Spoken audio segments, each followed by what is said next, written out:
you doing, folks? Well, the bulk of the work I'll be doing today will not be done in this garage here, but in the shed where the MG actually is. But before I go up there, I just want to show you what I actually have done down in the shed, or in the garage here. The more avid viewers of you will have seen me actually overhauling these two carburetors here. But what I didn't actually show was the other bits and pieces I cleaned up. So the linkages are all clean there as well now. The coil has been painted up and cleaned. It was very gicky looking. The distributor, I stripped it down, and I overhauled it. Bit of dirt on the rotor arm. I actually didn't clean that. I just stuck it on there just for safekeeping. But the rest of it is all fine. The vacuum canister works, and I actually haven't got points installed because I have an electronic ignition module to go into it.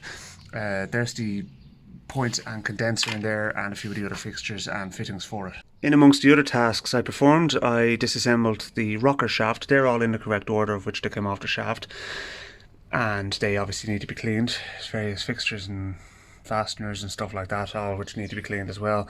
And I cleaned up the shaft, and the reason I cleaned it was for inspection purposes. Now you can see there's quite significant wear on that shaft.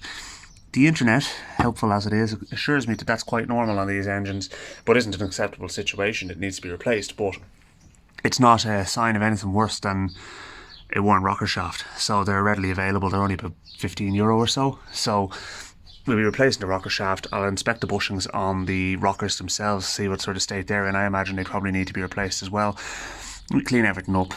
Push rods there. I only realised after I took out the push rods that I should have kept them in the correct order. I didn't, but anyway, look, that's neither here nor there. I can't do anything about that now. They also need to be cleaned as well. And I made a first attempt at cleaning this rocker cover, which was looking very sorry for itself before I started. It's not fully cleaned up yet, but certainly a hell of a lot better than it was before. I mean, it was crusted with gack and dirt inside it. I mean, it was really, really bad. So I think this engine may well have missed an oil change or two, to be honest with you. It has been sitting up for, well, since 1991, so near 30 years this year. So I think a certain amount of crud can be expected, but God almighty. And my task today is to remove the sump. Well, I have to drain the oil first, remove the sump, and I have to then go about trying to remove the pistons. So yeah, that's going to be a horrible, dirty job. Well, here she is lying in wait.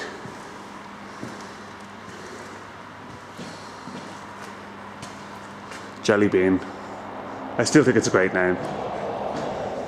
It's there's a link to my auntie with this car who had she passed away recently, and she had a cat called Jelly Bean, and also the colour really ties in with it very well, so that's where the name comes from. Okay, so just assessing the situation here now. What is it we actually need to do?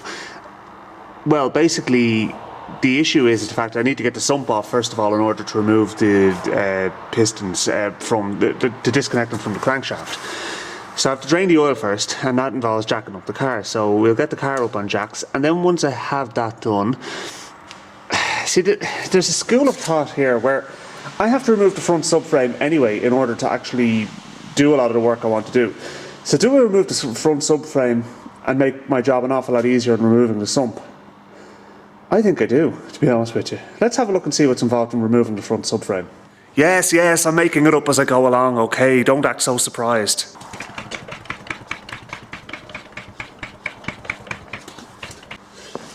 Okay, axle stands are in position, hopefully somewhere where the body isn't rotten, and we'll gingerly, and I mean gingerly, let it down off the jack.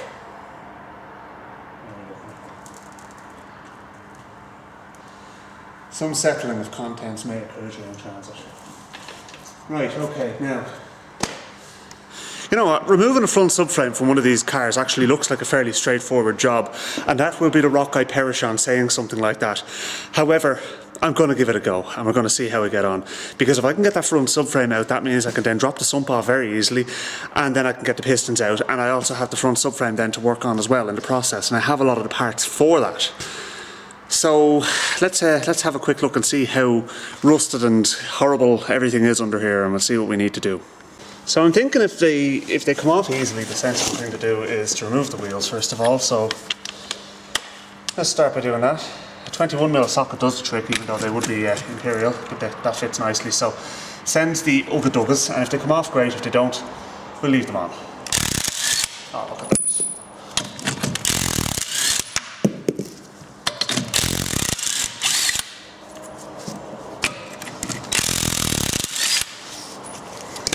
To quote Vice Grip Garage, well, I'll be dipped. I really did not expect that to come off easily. Oh, look at that disc. It's the first look I've had really at the front suspension or brakes in this car. Mother of hell. Right, okay, here, let's put our nuts back on. You know, I mean, you look at that, like, I mean, the wheel bearings are actually, they strike me as being okay. I hadn't actually budgeted to replace them, but I do have new discs to go on, obviously, I mean, because, damn. So. Well, come on in and have a closer look and you'll see what I mean. So. I'm going to bet that caliper is not going to do a whole lot. The pistons went right the way back out. That, folks, there is a lever arm damper. Rather than having the telescopic dampers that most people would be used to, that's what an MGB uses. And, you know, criticism aside, they work, and I'll be keeping them in the car. So I'm not going to go modifying anything that doesn't need to be modified. I think about the only thing I'll be modifying on this car is the electronic ignition. Because, to be honest with you, MG got it fairly okay when they built this car new. Now let's get that brake pipe union off next and see how much that fights us. Okay, put your money on it now. Let's see how we get on. What the hell?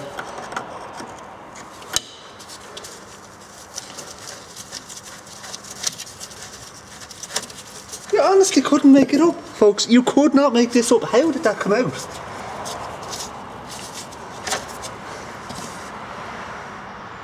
That is remarkable. And it's dripping brake fluid all over the place, so I better get something to put underneath that. Okay, we had a casualty on the left-hand side of the car. The pipe actually broke, so look, to be honest with you, they're going to be getting replaced anyway, so who cares? Next thing to do is to undo the anti-roll bar from the body. Just look at it, the state of that bushing. That anti-roll bar would have been making an awful banging and clattering noise. Look at that. So, yeah, let's take that off next. Okay, the bolts are out for the anti-roll bar, and I forgot to press record on the camera, so you didn't see it, but they didn't put up a fight. The impact gun just wanged them out, and out they came, so happy days. So again, I'll just put the bolts back at their respective holes, so that we know what bolts go where. Even if we do replace them at a later stage, you can just match the old ones up with the new ones. So you know you're getting the right size bolt in the hole.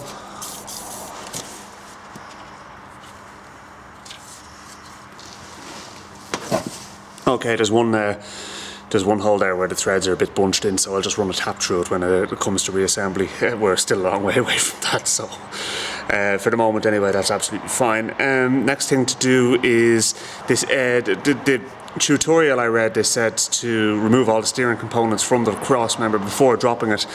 I can't see a good reason to do that, to be honest with you. I'm going to try and see what's involved in leaving the steering rack and everything on the cross member and basically leaving it as one big assembly and just disconnecting the steering column from the UJ that's up at the back of the engine bay. I'll show you that now.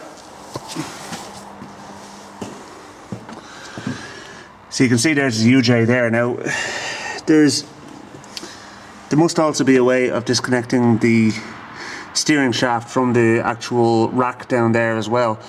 So I'm not entirely sure what's the best way of going about this. He says, disregarding the advice that was given on a forum by somebody who clearly knew what they were doing. Still though, where's the fun in that? You have to figure these things out for yourself sometimes. So let's take, there's a pinch bolt out there. We're going to take that pinch bolt out and we're going to see if we can get that UJ off there. Okay, so you guys are balanced precariously with one leg down one of the cylinders of the engine block, and the other one on top of the alternator. And I am going to see if we can get this off. Now if we can actually disconnect the UJ at both points, and it should either slide up or down. Should, being the operative word here. And take the bolt out altogether.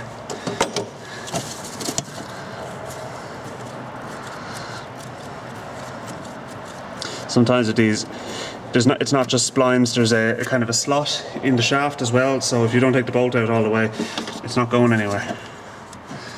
Now there's another one there, which is up in the hole a bit, and it's a bit awkward to get at, so it's going to be a bit of faffing about trying to get at that.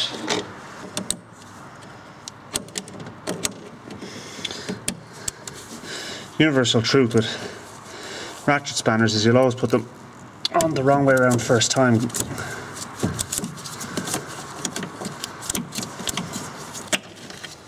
Okay, so there's 2 bolts off the UJ. So now I'm going to get my tapping stick and hopefully tap it one way or another.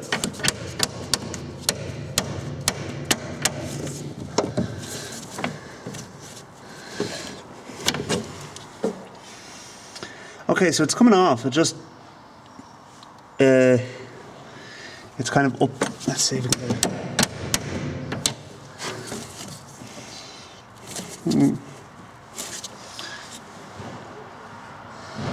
I wonder, can we get it down the other way?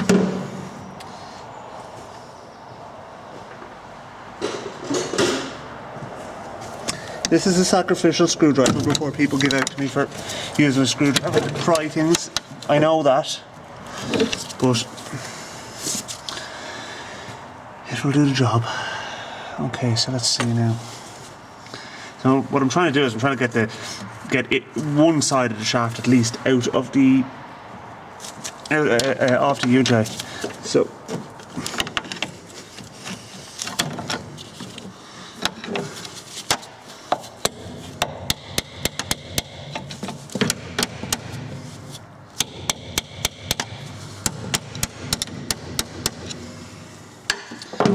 do a bit of cleaning, or a bit of spraying of WD-40 at least. And I see what's happening here. It's up against the other side of the UJ, so that's not going to work. So what we're going to need to do is we're going to need to literally just, when we're dropping out the subframe, that'll just pull out, in theory. Of course, the other option is maybe we can pull the steering wheel out.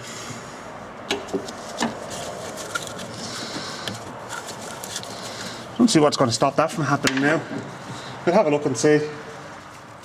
If the steering wheel comes out, then we're sorted. And that gives us the freedom we need.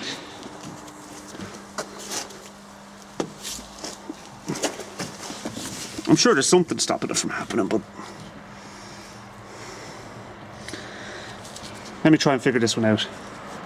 Okay, so down on that flange down there are 3 bolts, and then there are 2 more bolts up under here, and that seems to be the only thing holding the steering column onto the car. And to be honest with you, I'm going to remove them because actually, why not? I mean, there's nothing else, there's no switchgear, there's nothing attached to the steering column at the moment. Everything has been disconnected. So I'll have at them and see how I get on, and I think we should be able to just pull the whole steering column out of the car then, and that'll leave us free on the other side. I mean, look, most things have to come apart in this car anyway, so why not do it this way? It was actually even easier than I thought. There's 3 bolts there, there and there, and once you have them out and you have the UJ disconnected, it just pulls out of that flange down the back. You don't even need to try and remove the 3 bolts. The 2 of them would have been fine. It's the one at the top was becoming a bit of a pain in the face, so I just decided to have at the others first of all and see how I got on there.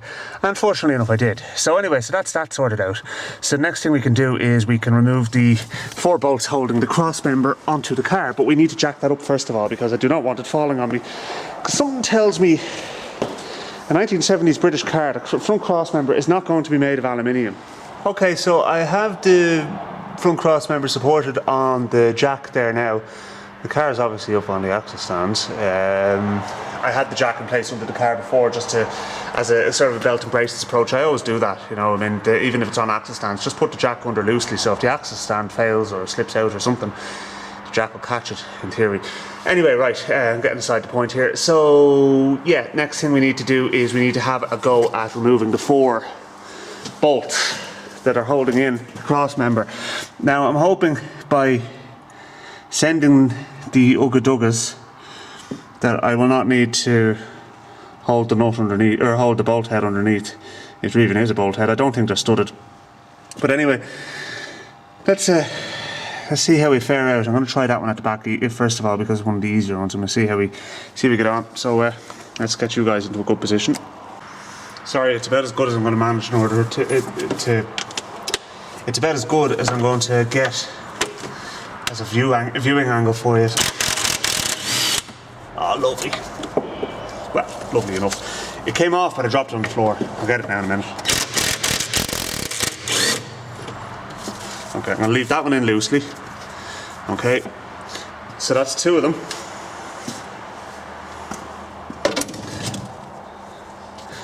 I don't want to turn around and say that this is actually proving to be an easy job yet, because I've not finished it. But so far, so good.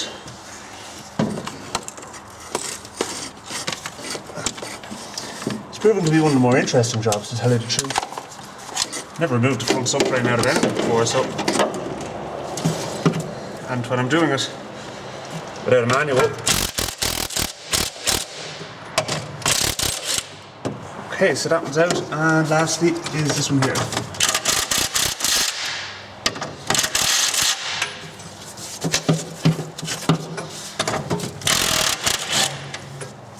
Okay, right, so it hasn't dropped and all 4 bolts are loose. So let's take the bolts and washers off. Put them up on the wings. Don't worry folks, the car's going to get painted, so don't be too worried about the paint job. Much further down the line though. I'd say it'll be a few years before I ever get this car painted, to tell you the truth, but at the moment, let's not worry too much about it. Right, so that's 2 of the nuts off, and I'll take this one off here. Here. Now I'm not going to do anything on the front subframe, rather than actually just have a quick look over it and make sure there's nothing untoward on it. Or nothing more untoward than I was otherwise expecting. I know there's obviously going to be something. Right, let's get that fourth nut to drop on the floor. There it is. Okay, now, right. So I'm going to give my hands a wipe. I'm going to get you guys set up back the ways a bit, and I'm going to try and drop this out and see what happens. Alright, so let's see what happens. I'm going to let the jack off a little bit, and I'm hoping it just drops down. Not it. Of course, why would it?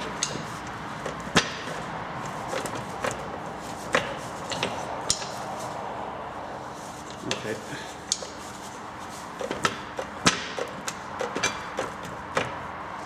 Now, why is it not dropping down? So next thing we need to do is we need to just drop that off slightly, so that when it does drop down, it's not going to drop down all the way.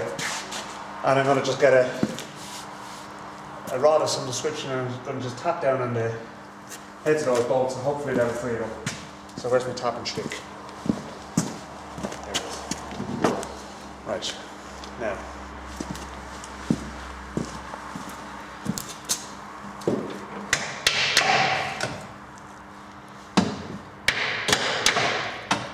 So the bolts are literally just dropping out. Okay, now I felt like a dunk, so I think we're in business. So now the jack has the weight of the front subframe, and I'm mindful of my toes here because I'm not wearing steel toe boots. So, okay, so the 4 bolts are out. So now, wish me luck. Yes, we are in business. Okay, so now I need to gingerly and carefully lower that whole assembly out. Making sure not to get underneath something that could fall on me. Yeah, I have to be able to steady it.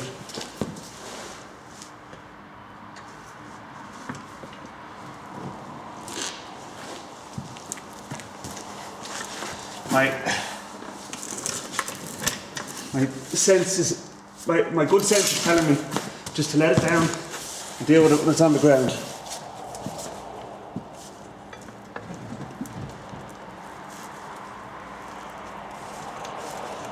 Okay, so lift it up a little bit again because the steering shaft is hanging up on something now. It needs to be pulled out. There's one of the bolts.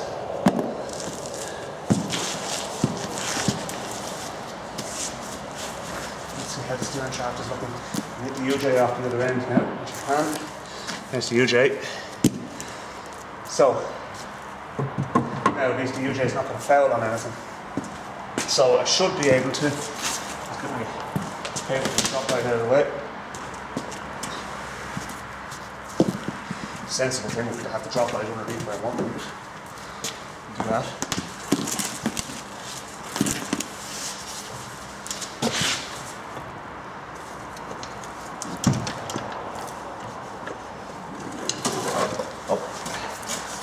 Now, that's looking good. So let's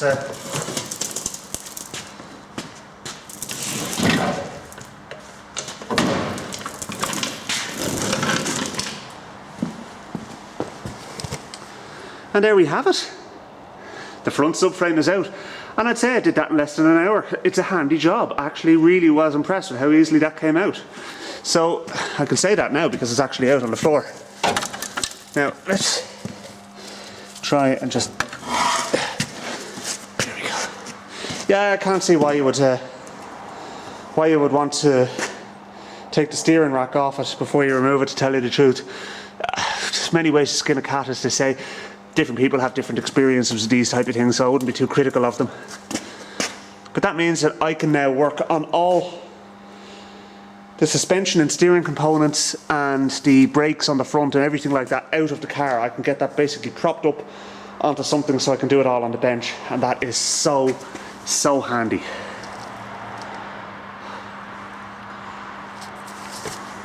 I don't know whether I've said it before, folks, but I love this car.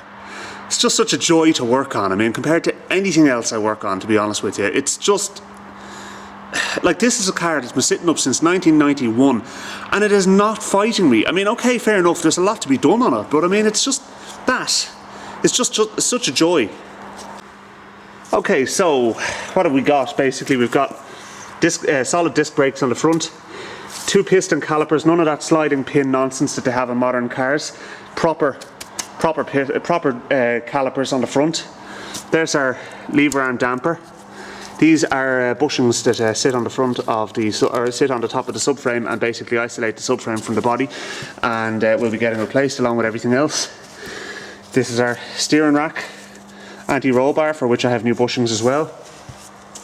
Track rod ends, and then the kingpins. Now that's a peculiar setup, that is, to be honest with you.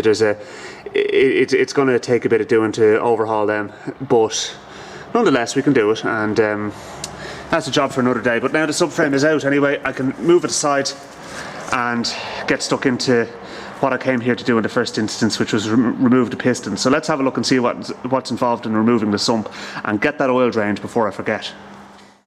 Okay, my MG enthusiast friends, the time is upon us to try and get this sump off. So I have my trusty Ryobi impact gun, and I'm going to start wanging bolts out. They are 7/16, and there is a heap of them. Now, the sensible thing to do is to get the awkward ones first. God, I can't even see the chase things. Yeah. Okay, I need to get a scraper and scrape some of the gack out of here because it is absolutely bogging. I know there's bolts in there, I just can't see the fucking things. Alright, so yeah. Right, screwdriver. Where's my scraping screwdriver gone? Rust.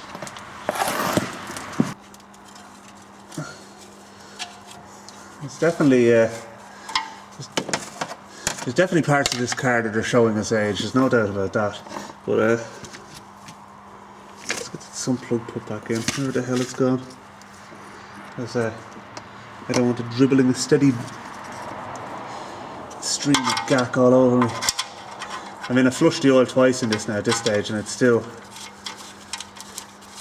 fairly cruddy in there.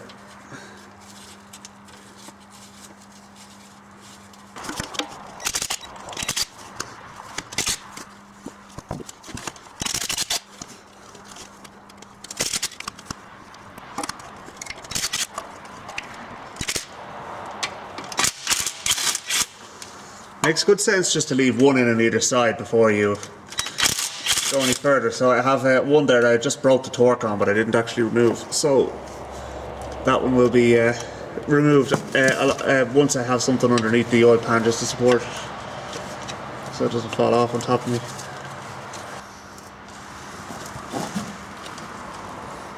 Okay, so that's all the bolts either loose or removed now. So now I need to try and pry the oil pan away from the bottom of the engine block. Easier said than done. It's been on there a while. And you see, the thing is, you don't want to just go and wang it off and damage something. You need to be gentle enough.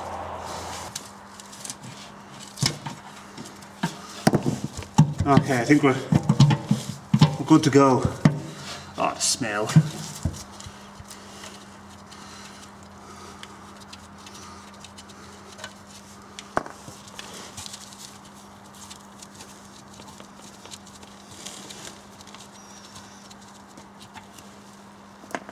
Okay, get that out of the way. Now. All right.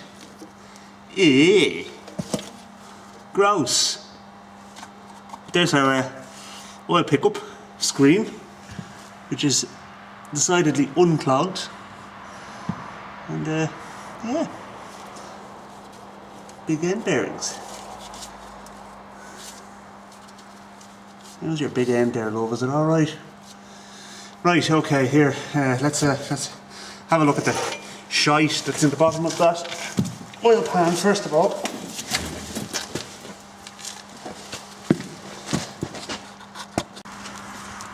God almighty, this is disgusting. No metallic black dirt, but no shortage of it. So that's in the bottom of the sump. So even if I wasn't taking the pistons out, it was a worthwhile exercise taking the sump off this car to get all that crap out of there. I mean, that is disgusting. So what I'm going to do is I'm going to throw a bit of petrol in there and I'm going to wash it out, and I'm going to then have a look at removing the bearing caps from the conrods, and we're going to pop our pistons out, and yeah, that's the next job. Alright, so this is what we're here for, folks, is to get the pistons out. So what we're going to do is we're going to do it one by one, and I'm going to make sure to put the bearing cap back on the relevant piston. So okay, so that's number one. I cracked it off camera, that particular one. That one there I did not. They're tight. But you know what, it's not looking too bad in here, all things considered. I know some of you might disagree with me on that, but like, you know, a lot of that kind of crud and gack and everything like that with a bit of use will all come off. Yes, one nut. I did sweep the floor and I have a little spot to put the things in. So there's the two nuts. Okay. Now, turn the engine over a bit. Now,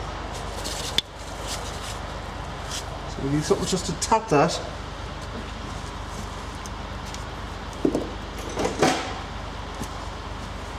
Suitable soft face tapping stick.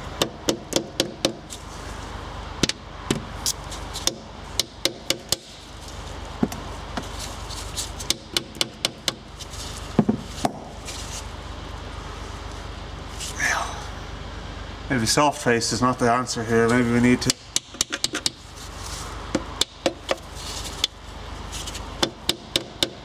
On.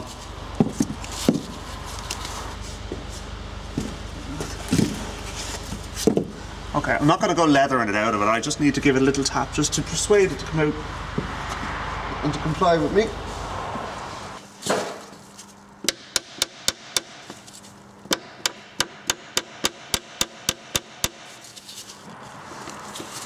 Okay, we're in business. Here we are. Now, the moment of truth, folks. What sort of condition is this engine in internally? So let's put that one aside. And I'm going to push the piston up and out.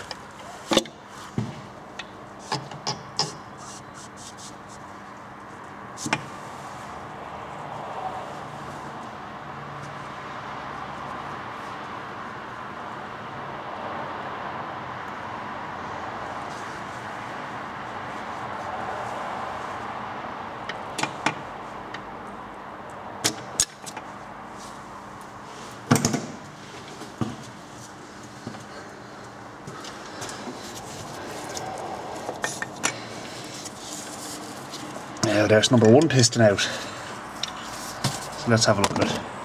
Bring it over to the light. Before I do that, I want to just put the bearing cap back on it and just make sure that everything is as it should be and going back in the same place.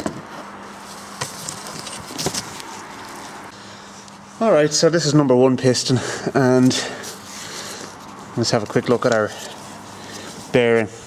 Unfortunately, that yellow, that brassy colour in there is the parent material of the bearing, and as a result that bearing is bunched.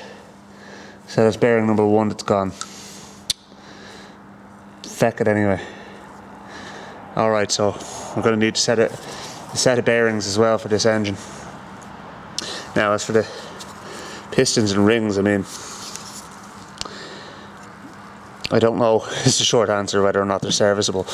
What we can do is we can take one of the rings out and we can pop it into the bore and have a look and see what sort of gap we get. So let's do that. Okay, so what I did was I used the piston to push the ring halfway down the bore, and now I have a set of feeler blades here, and what I'm going to do is I'm going to measure the gap there, and I can tell straight away there's more of a gap than there should be. I would imagine there should be about maybe 5 or 6 thou. And that is way more than 5 or 6 thou. Okay, so that there is a 28 thou feeler blade, and it's falling through it. And yes, that is a duck in the background.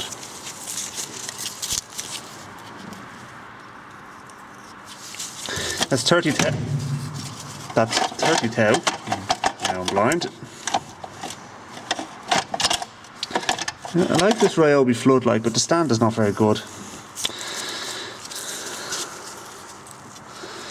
So this 30, and let's throw a 6 thou in with it just for the laugh. It comes to hand easily, so that's it. Okay, whatever the hell the gap is, it's certainly too much. That's up at 36 thou, and it's still more than that. So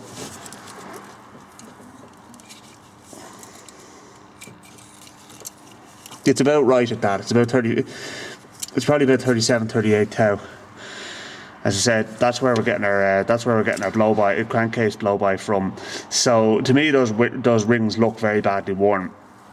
So they will be getting replaced. Now, in reality, what I need to do now at this stage is, to be honest with you, is to get the whole engine rebuilt, because, you know, we've got big end wear, we've got bore wear, we've got ring wear, we've got... It's not really what I wanted to hear, to be honest with you. Let's get the rest of the pistons out anyway.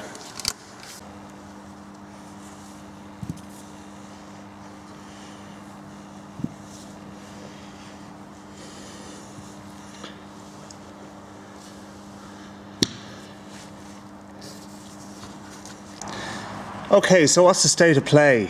Well, I have 4 pistons now with worn conrod bearings, and worn rings, and there's a lot of wear in the cylinders, and this engine is generally tired. Now, how far do I go?